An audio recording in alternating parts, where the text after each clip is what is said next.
नमस्कार, आप देख रहे हैं सुनिए सरकार, मैं ऑफिसर। और एक छोटी सी रिक्वेस्ट है फ्रेंड्स, आपने हमारे चैनल को अभी तक सब्सक्राइब नहीं किया है तो वीडियो के नीचे देख सकते हैं रेड कलर का बटन आ रहा है, इसे इस तरीके से प्रेस करके बेल का आइकन जरूर से प्रेस करें। फ्रेंड्स, इसका कोई चार्ज नहीं लगता है, ये बिल्कुल फ्री सर्विस है, आपको फ्री में वीडियोज मिलेंगे इसके बदले। फ्रेंड्स, बढ़ते हैं अपनी वीडियो की तरफ। तो शर्मा, सुनिए सरकार में आज हम दो मुद्दों की बात कर रहे हैं और दोनों को एक कड़ी जोड़ रही है और वो है डबल स्टैंडर्ड्स, दोहरे मापदंड। बुलंदशहर में 2 साधुओं की हत्या और 12 घंटे तक टेलीविजन के एक पत्रकार की पुलिस द्वारा पूछताछ, ये 2 मुद्दे आपके सामने हैं। सबसे पहले मैं बात करना चाहूंगा उस पत्रकार की जिसकी 12 घंटे तक पूछताछ चली। क्या आप जानते हैं, जैसे ही वो पत्रकार पूछताछ के बाद बाहर निकला तो मीडिया का एक बहुत बड़ा धड़ा यह कहने लगा कि आज इस पत्रकार की बारी है, कल तुम्हारी बारी होगी। उन्होंने इसे पुलिस की ज्यादती बताया। वो अपने पाठकों को, अपने दर्शकों को, अपने पढ़ने वालों को यह बताना भूल गए कि दरअसल मुद्दा क्या है। आपके सामने FIR, और मैं आपको बताना चाहूंगा कि FIR में दरअसल लिखा क्या है। FIR में उस पत्रकार के इस दावे का जिक्र किया गया है जो मैं पढ़ के सुनाना चाहूंगा। इटली वाली सोनिया गांधी क्या चुप रहती? कांग्रेस पार्टी और रोम से आई हुई सोनिया गांधी चुप नहीं रहती अगर किसी पादरी की हत्या होती। आज वो चुप है, मन ही मन वो खुश है, क्योंकि साधु संतों को सड़कों पर मारा गया है। जहां पर उसकी सरकार है वो इसका इटली में रिपोर्ट भेजेगी। जहां मैंने एक सरकार बना ली है वहां पर मैंने हिंदू साधु संतों को मरवा दिया है, वहां से उसको वाहवाही मिलेगी। बहुत अच्छा किया सोनिया गांधी, एंटोनियो माइनो। यह पत्रकार यह दावा कर रहा है कि सोनिया गांधी ने ही दरअसल पालघर लिंचिंग्स करवाई हैं। क्या इस पत्रकार के पास इस बहुत बड़े दावे का प्रमाण है? क्योंकि यह बात तो भारतीय जनता पार्टी ने भी नहीं कही ना। और मुद्दा वो नहीं है, इस पत्रकार का एक इतिहास रहा है कि जिन लोगों ने सत्तारूढ़ भारतीय जनता पार्टी से सवाल किए हैं, हर बार उन्हें बदनाम करना, उन्हें टारगेट करना, यह तक कहना कि बताइए दोस्तों ऐसे लोगों के साथ क्या किया जाए, इन्हें क्या चिन्हित ना किया जाए। और आज जो लोग इस झूठ पर इस पत्रकार के पक्ष में खड़े हैं, मैं आपसे कुछ सवाल पूछना चाहता हूं। गौरी लंकेश याद है कि नहीं आपको? इनमें से अधिकतर पत्रकार जो आंसू बहा रहे हैं आज इस पत्रकार की 12 घंटे पुलिस पूछताछ पर, गौरी लंकेश की जब हत्या हुई थी ये लोग खामोश थे। ये पॉकेट साइज दंगाबाज एंकर्स खामोश थे। इनका मुंह, उनकी जुबान कब खुली थी मैं आपको बताता हूं। इनकी जुबान तब खुली थी जब प्रेस क्लब में आयोजित समारोह में मंच पर कन्हैया कुमार आए थे। कन्हैया कुमार जो कि गौरी लंकेश के दोस्त थे।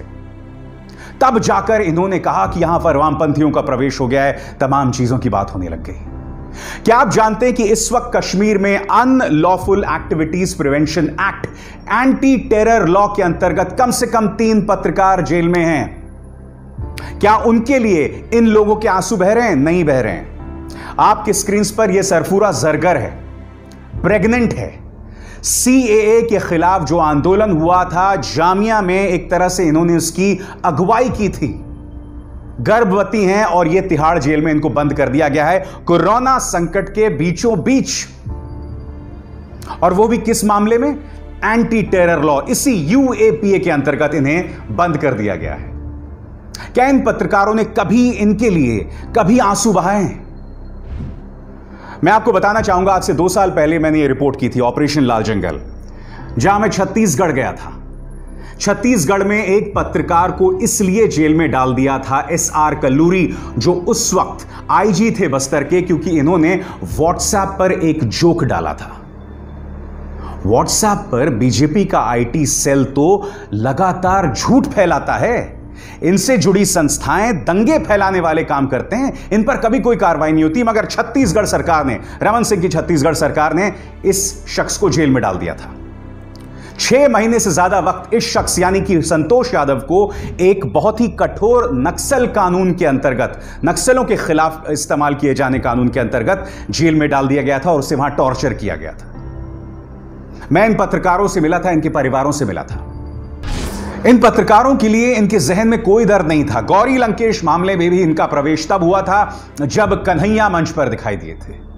और आज ये प्रेस की आजादी की बात कर रहे हैं। उत्तर प्रदेश पुलिस ने एक नहीं, दो नहीं, आधे दर्जन से ज्यादा बार इन न्यूज चैनल्स के झूठ का पर्दाफाश किया है। आज ये लोग विचारों की अभिव्यक्ति की बात कर रहे हैं। यकीनन विचारों की अभिव्यक्ति की बात होनी चाहिए, मगर आपको याद होगा प्रमोद जायसवाल नाम के उस पत्रकार को इस खबर के मुताबिक इसे इसलिए टारगेट किया गया था क्योंकि उसने मिड डे मील स्कीम के अंतर्गत जो गरीब बच्चों को नमक रोटी दी जा रही थी उस पर कहानी की थी। उसे इस तरह से टारगेट किया था। तब इनके जहन में कभी कोई आंसू नहीं आते। आज ये लोग इसलिए डरे हुए हैं क्योंकि ये समझ गए हैं कि अब विपक्ष भी सक्रिय हो रहा है, विपक्ष की सरकारें भी सक्रिय हो रही हैं कि अगर आप अपने न्यूज चैनल्स में झूठ का प्रचार प्रसार करेंगे, दंगा फैलाने का प्रसार प्रसार करेंगे, तो उसकी कीमत आपको चुकानी पड़ेगी। सीधी सी बात है। और मैं इनके दोहरे मापदंड की बात करता हूं। आपको याद होगा इसी पत्रकार ने कहा था, सोनिया गांधी से सवाल किए थे पालघर लिंचिंग पे। बुलंदशहर से एक बहुत ही दुखद खबर सामने उभर कर आ रही है। 2 साधुओं की हत्या कर दी गई है। क्यों? क्योंकि एक नशेड़ी है जिसका नाम मुरारी है। इस एफआईआर के मुताबिक उसने उनसे चिमटा लिया था, बवाल हुआ और इस नशेड़ी ने उनकी हत्या कर दी। यह हुआ है योगी के उत्तर प्रदेश में। आज सुबह से ही भारतीय जनता पार्टी के आईटी सेल वाले पूरी कोशिश कर रहे हैं कि इसमें कहीं ना कहीं से मुस्लिम एंगल सामने उभर कर आए। क्या इस पत्रकार की हिम्मत होगी इस घटना पे सवाल करने की कि उत्तर प्रदेश जहां बीजेपी की सरकार है, आखिर इन साधुओं की हत्या क्यों हुई और क्या प्रधानमंत्री नरेंद्र मोदी इसका जवाब देंगे? बताइए ना। उस वक्त भी आपने उद्धव ठाकरे से सवाल नहीं किया था। आपने सवाल किससे किया था? आपने सोनिया गांधी से सवाल किया था। तो क्या यह सवाल आप प्रधानमंत्री नरेंद्र मोदी से करेंगे? आप नहीं करेंगे। तो मैं जो आपसे सवाल कर रहा हूं कि शुक्र है कि बुलंदशहर में अब ये लोग किसी तरह से इसे कॉमनलाइज करने की कोशिश नहीं करेंगे। क्यों नहीं करेंगे? क्योंकि पहली बात वहां बीजेपी की सरकार है और जाहिर सी बात है वहां आप कैसे सांप्रदायिकरण करने की कोशिश करेंगे। मगर अगर वाकई वहां मुसलमान निकल आता, हत्यारा या हत्या का आरोपी, तो यकीनन इस खबर को किसी और किस्म का कवरेज मिलता। बेशक यह मामला अपराध का है, यह हेट क्राइम नहीं है। जैसे मैंने कहा, चिमटा उसने चोरी कर लिया था, तकरार हुआ।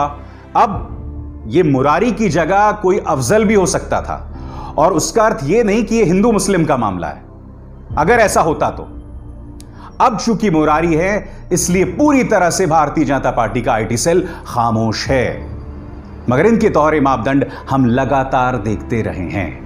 क्या कहना है बुलंदशहर के एसएसपी का, आइए आप खुद सुनिए। ये पडौना गांव जो अनूपशहर थाना क्षेत्र में स्थित है, यहाँ पर 2 बाबा एक मंदिर है जिसमें जगदीश शर्मा और शेर सिंह नाम के 2 बाबा रहते थे।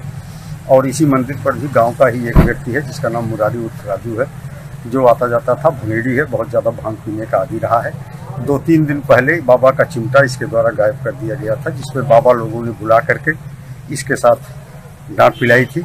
उस आधार पर कुछ बातें इसके दिमाग में रही होंगी, जिसके आधार पर इसके द्वारा आज सुबह किसी समय आकर के तलवार से इन दोनों बाबाओं की हत्या कर दी गई। बाद में गांव के लोगों ने इसको गांव से बाहर तलवार लिए हुए जाते हुए देखा गया था। उस आधार पर इसकी तलाश की गई। गांव से 2 किलोमीटर दूर नशे की हालत में अर्धनग्न अवस्था में मिला है।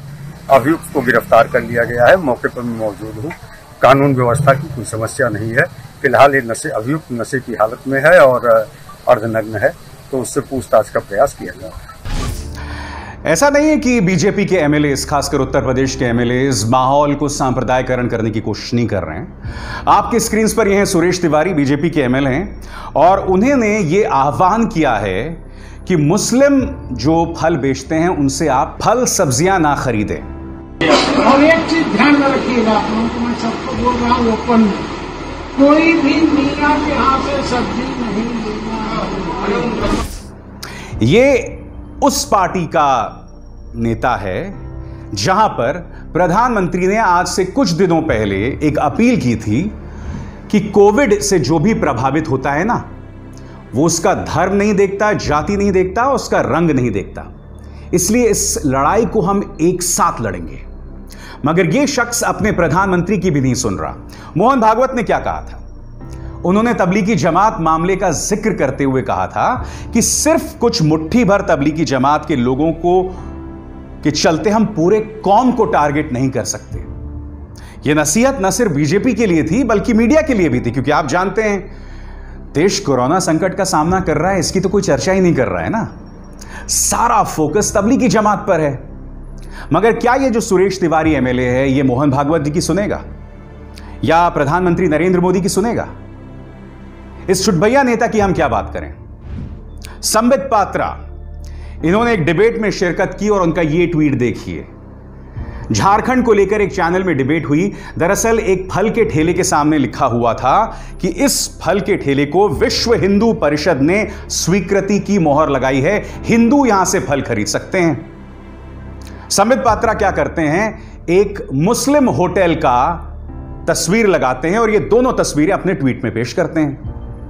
संबित पात्रा ये भूल गए कि जहां विश्व हिंदू परिषद वाली फोटो की बात हो रही है, उस फोटो के जरिए यह बताया जा रहा है कि हिंदू सिर्फ यहां से फल खरीदें, मुसलमानों से फल ना खरीदें। और रही बात जिस मुस्लिम होटल का वो जिक्र कर रहे हैं, उस होटल में हिंदुओं के आने पर मनाही नहीं है और यह भी नहीं कहा गया है कि यहां सिर्फ मुसलमान खा सकते हैं। मगर आप देख रहे हैं चाहे सुरेश तिवारी हो या संबित पात्रा जैसे लोग हैं, वो अपने ही प्रधानमंत्री और मोहन भागवत जी की भी नहीं सुनने को तैयार हैं। यह हकीकत है आपके सामने, जो अपने आप में कितनी दुखद बात है। तुमने पूरे कोरोना संकट के दौरान अपने न्यूज चैनल्स में डिबेट्स चलाई तबलीगी जमात पर, मगर आज जब तबलीगी जमात के ये कार्यकर्ता ब्लड प्लाज्मा डोनेट कर रहे हैं, तब आपने इनकी हौसला अफजाई नहीं की, क्योंकि आपने उनके खिलाफ जहर उगला। कई ऐसी खबरें उभर कर आईं जिसमें यह पता चला कि तबलीग की जमात को लेकर जो अफवाह फैलाई जा रही है वो झूठी थी और यह झूठ किसी और ने नहीं, मुख्यधारा के न्यूज चैनल्स ने फैलाया। चाहे ANI हो, जी न्यूज हो, न्यूज 18 हो, न्यूज 24 हो, सबकी खबर को गलत बयानी करके बताया किसी और ने नहीं बल्कि उत्तर प्रदेश पुलिस ने। आज जब तबलीगी जमात के ये लोग ब्लड प्लाज्मा डोनेट कर रहे हैं, क्योंकि हो सकता है कल यही ब्लड प्लाज्मा कोरोना वायरस के इलाज में काम आए, तो तबलीगी जमात के इन कार्यकर्ताओं की तो हमें हौसला अफजाई करनी चाहिए ना। ये न्यूज चैनल अब नहीं करेंगे ये सब, क्योंकि इनका एजेंडा पूरा हो चुका है। इनके जो सियासी मास्टर्स हैं उनका भी एजेंडा पूरा हो गया है।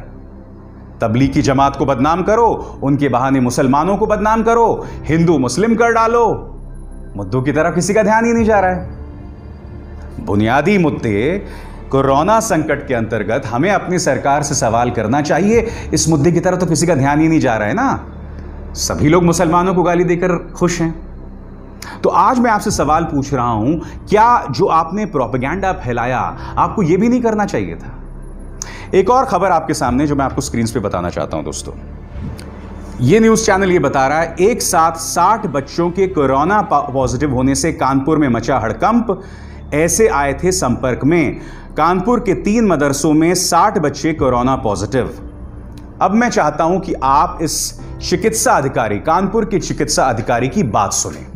वो इस खबर का सीधे तौर पर खंडन कर रहा है, सुनिए। मैं मुख्य चिकित्सा अधिकारी कानपुर नगर बताना चाहता हूं कि मीडिया में कोई एक ऐसी खबर चल रही है कि 53 बच्चे पॉजिटिव आए मदरसे में, तो उस संबंध में क्लियर करना चाहूंगा। आज कोई भी मदरसा से बच्चा पॉजिटिव नहीं आया है। पूल में जो कुल बच्चे निकले होंगे शायद उनको जोड़ करके ये खबर चल रही, जो कि पुराने ही बच्चे हैं। एक साथ इतने सारे पॉजिटिव हुए, इससे बवाल मचता है। आप एक गलत किस्म की जानकारी दे रहे हैं। मुद्दा यह नहीं था। पिछले 1-2 हफ्ते में मामले धीरे धीरे करके बढ़ते हुए आ रहे थे, मगर मैं कुछ और कह रहा हूं। जैसे ही ये लोग मदरसा देखते हैं, तमाम न्यूज चैनल्स कूद पड़ते हैं। मेरा प्रश्न आपसे है कि आप थोड़ा थम कर, रुक कर खबर की पड़ताल क्यों नहीं कर सकते हैं?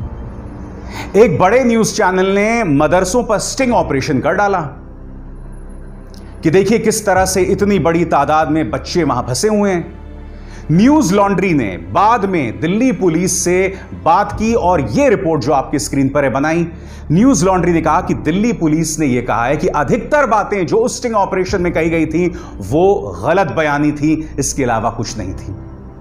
मगर मैंने कुछ और सवाल किए थे उस वक्त भी। मैंने सवाल आपसे किए थे कि क्या इस न्यूज चैनल को यह नहीं पूछना चाहिए कि प्रधानमंत्री ने तो सिर्फ 4 घंटे का वक्त दिया था ना, गरीब सड़कों पर निकल पड़े थे, तो ये जो मदरसे के बच्चे हैं वो किस तरह से सड़कों पर निकलते?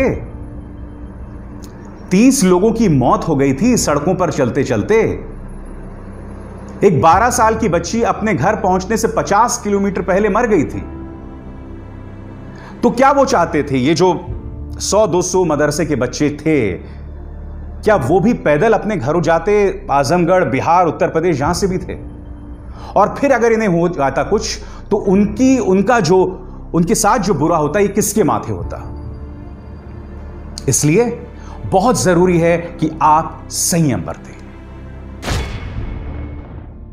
आज के सुनिए सरकार में हम सिर्फ आपका ध्यान खींच रहे थे उस दोहरे मापदंड की ओर जो हमारे समाज में, हमारी राजनीतिक पार्टियों में और हमारे मीडिया में मौजूद है घटनाओं को लेकर।